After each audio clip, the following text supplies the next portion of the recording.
नमस्कार व्यूअर्स, आप सभी का स्वागत है रेडियो द्वारका और हमारी सीरीज प्राउड प्रोफेशन में। आज मेरे साथ उमेश सिरोही जी हैं। उमेश जी एडिशनल डिस्ट्रिक्ट और सेशन जज हैं यूपी के। और आइए हम जानते हैं सर से कि उनका सफ़र किस तरह से वो जुडिशल सर्विसेज में आए और कैसे मतलब होता ना इंस्पिरेशन मिलता, वो कहाँ से मिला। सर आपका बहुत बहुत स्वागत है। सर सबसे पहले तो आपसे जानना चाहूँगा कि आपकी जो प्रारंभिक शिक्षा अगर मैं बात करूं तो कहाँ से हुई? बहुत बहुत धन्यवाद कि आप मेरे को अपने व्यूअर्स तक पहुंचा रहे हैं। और एक आम बच्चे की तरह मैं भी वृंदावन में मेरा जन्म हुआ और वृंदावन में ही मेरी अर्ली एजुकेशन और फिर लॉ ग्रेजुएशन मैंने Mathura BSA college and then फिर post graduation Agra college Agra से किया और उसके बाद सर्विस में एंट्री की। सर जब भी हम बड़े हो रहे होते हैं तो कुछ चीज़ें होती हैं जो हमें इंस्पायर करती हैं। तो अगर मैं आपसे जानना चाहूँ, समझना चाहूँ कि वो कौन सी ऐसी चीज़ें थीं जब आपको लगा कि आपको जुडिशल सर्विस में जाना चाहिए, या आपने शुरू से ही ऐसा सोचा था कि आप जुडिशल सर्विसेज में जाएंगे? नहीं, ऐसा कुछ नहीं सोचा था। मेरा आम बच्चों की तरह एक सिविल सर्विस में जाने का प्लान था और मैं प्रिपरेशन भी कर रहा था। लेकिन हुआ ये कि मेरे फादर की अर्ली डेथ हो गई और फादर के एक्सपायर होने के बाद मेरी मदर को काफ़ी ऑड्स का सामना करना पड़ा और उस ऑड्स में बहुत सारी लिटिगेशन भी हम लोगों की इन्वॉल्व थी। तो एडवोकेट्स का रोल, सिस्टम का रोल, और कई बार वो बहुत इनजस्टिसेस को उन्होंने फेस किया। Then she decided कि it would be better to have one of my childs a judge or at least an advocate who can take care of his case himself. तो उनकी ये जो भावना थी कि कम से कम अपने साथ तो वो न्याय कर पाएगा अपने जो हम अन्याय का शिकार हो रहे हैं।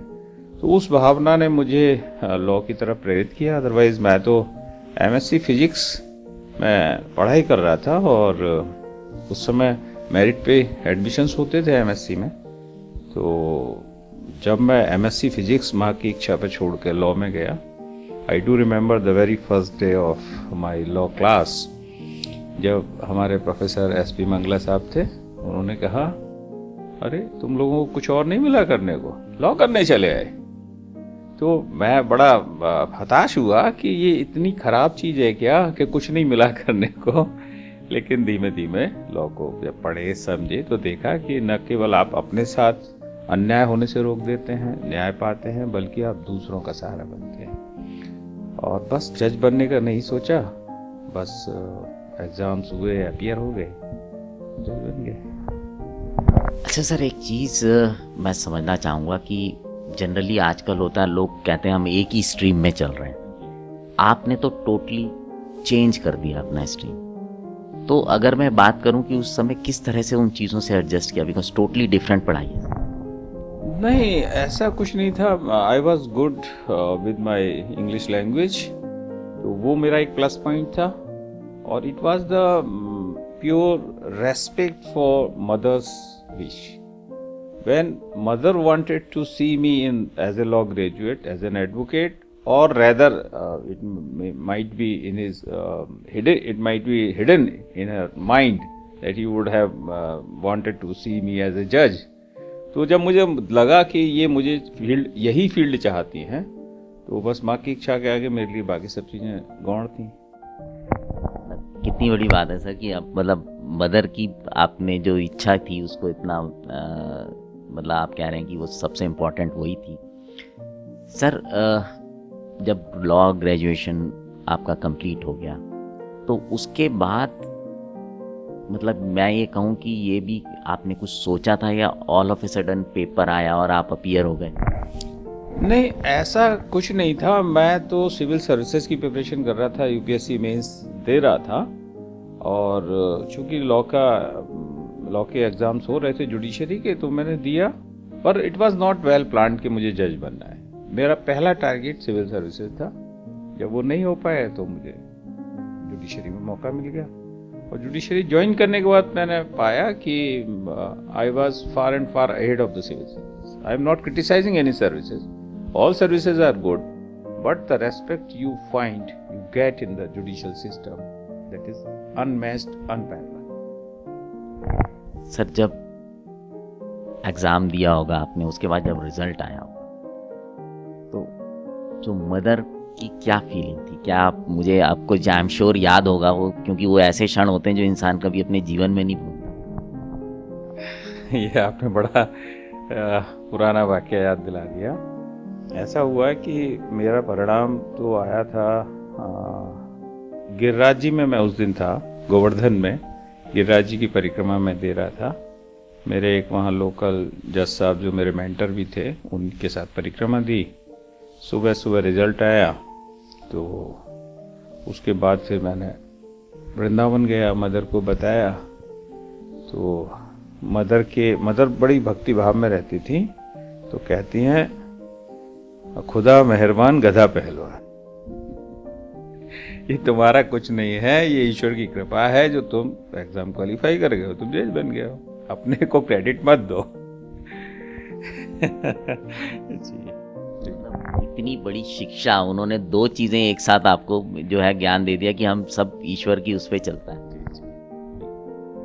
सर, क्योंकि आप उस जगह से हैं जहाँ पे भगवान कृष्ण की जो चरण रज है वहाँ पे है, भक्ति, जैसे मदर का आपने बोला भक्ति में जुड़ी है, तो वो चीज़ आप भी उसको कैरी कर रहे हैं? देखिए, ये तो जब आपके पेरेंट्स में होती है ना, तो वो सारे कैरेक्टरिस्टिक्स आपके डीएनए में आते हैं, आपके ब्लड लाइन में आते हैं, और आप जो एनवायरनमेंट से प्रभावित होते हैं, वो दोनों ही चीज़ें मेरे साथ रही। मेरी परवरिश एक आध्यात्मिक वातावरण में रही, एक संस्कार वाले घर परिवार में रही, माँ की भक्ति को बहुत नज़दीक से देखा, तो it all influenced me. And personally I have realised it, the presence of the God.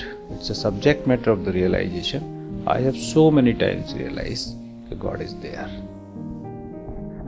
बहुत बड़ी बात है सर ये। सर, मैं अंत में आपसे एक चीज़ चाहूँगा कि जो युवा बच्चे हैं, किसी भी क्षेत्र में काम कर रहे हो, किसी भी क्षेत्र में आगे जाना चाहते हो, उनके लिए आप कोई संदेश देना चाहें? देखिए, मेरा मानना ये है कि बच्चों को पैशनेट होना चाहिए। जब आपके अंदर पैशन होता है तो आप उस फील्ड को एंजॉय करते हैं। लेकिन आजकल बच्चों का रुख पैशन का न होके कुछ और हो गया है। वो चाहते हैं लग्जरी हो, ईज हो, कंफर्टेबिलिटी हो, उस सब से निकलना पड़ेगा। क्योंकि मैं आपको बताऊं कि मैंने पोस्ट ग्रेजुएशन किया और मेरे पास बहुत अच्छे ऑप्शंस थे कैरियर के। तो मैं जब यूपी में ट्रैवल करता था तो एक बार मेरे मन में आया कि it's not good for my personal convenience and the pleasure, so I should leave the judiciary and should join something else where I can do much and much better in terms of money. What my mother said, you leave, many peoples are in line, in queue to occupy your position, but remember, if one person, one honest officer of the judiciary who works there to serve the people goes out, you are doing injustice to the society. तो उससे मुझे लगा कि अगर अच्छे लोग judiciary में नहीं रहेंगे, मैं नहीं कहता कि दूसरे लोग खराब हैं, बिल्कुल नहीं कहता, लेकिन आप अच्छे हैं, आप अपने को तो जानते हैं ना, तो आपको जो काम भगवान ने दिया है उसको पूजा समझ के, भगवान की सेवा समझ के सोसाइटी को सर्व करिए। तो ये जो सर्विस ऑफ द सोसाइटी है, ये भावना बच्चों में रहनी चाहिए और पैशन होना चाहिए कि ultimately we have to serve the society. छोटे से शब्दों में बहुत बड़ी बात बोल दी आपने। सो व्यूअर्स, जो भी युवा अगर स्पेशली इस कार्यक्रम को सुन रहे हैं, वो समझें इस बात को कि आपको सोसाइटी के लिए ही सोच के चलना है। आपको ये सोचना है कि ये जो भी आप कर रहे हैं, ये भगवान ने आपको रोल दिया है सोसाइटी को सर्व करने के लिए। एक बार सर आपका बहुत बहुत धन्यवाद समय देने के लिए। सो व्यूअर्स, इस तरह की और भी लोगों से मुलाकात हम आपकी कराते रहेंगे। जुड़े रहें आप हमारे चैनल रेडियो द्वारका के साथ।